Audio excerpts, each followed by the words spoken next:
The next speaker is Annesha Chowdhury, PhD scholar at ATRI.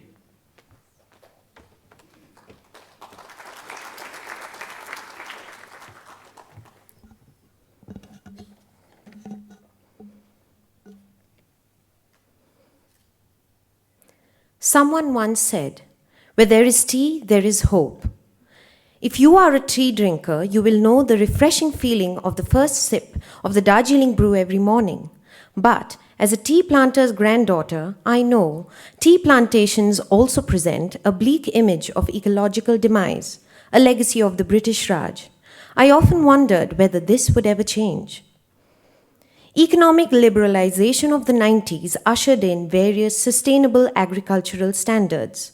74 out of the 89 tea estates in Darjeeling are certified organic, while more are adopting Rainforest Alliance or fair trade. My field study reveals that certification brings benefits for owners: more visibility in the market, a direct access to reliable buyers, and premium earnings. Though certifications require a ban on hunting, sustaining ecosystems, improved working conditions for hired hands, and an access to a share of the premiums, in practice, it merely involves ticking off a checklist without evaluating actual impacts on ground. Biodiversity monitoring efforts are scarce, and worker income remains much less than India's basic minimum wage rate for agriculture, and many workers have migrated to nearby towns. Within this gloomy picture, the Makaibari tea estate stands out. Biodiversity surveys reveal a much higher incidence of birds and mammals than in uncertified estates. Incomes are high, and tea estate is witnessing a reverse migration. Many tea workers are returning from cities back to Makaibari. What makes Makaibari tea estate different? My readings on transformation of social ecological landscapes led me to literature on the role of a steward, whose vision and efforts often push a system to a more sustainable future.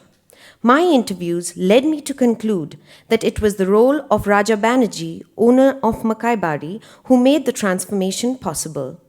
In a landscape where most plantation owners hardly visit, Banerjee is central to the Makaibari success story. Raja Banerjee invested time and effort to improve both the ecological and social aspects of his estate. Makaibari is the only tea estate with a 70% forest cover, the only estate where workers are trained to become forest rangers and guides.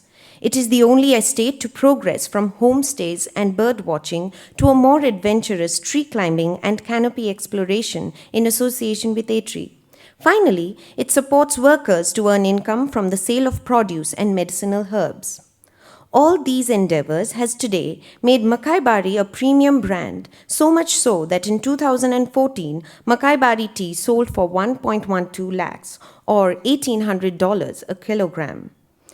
Key elements of Banerjee's leadership were innovation, collaboration, and participation of all stakeholders.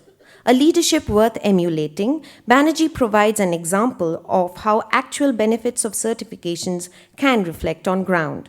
So, it is possible to be a profitable business while adopting methods of sustainability. Sometimes, all it takes is an individual or leadership with a vision and a community that is ready to be led. Thank you.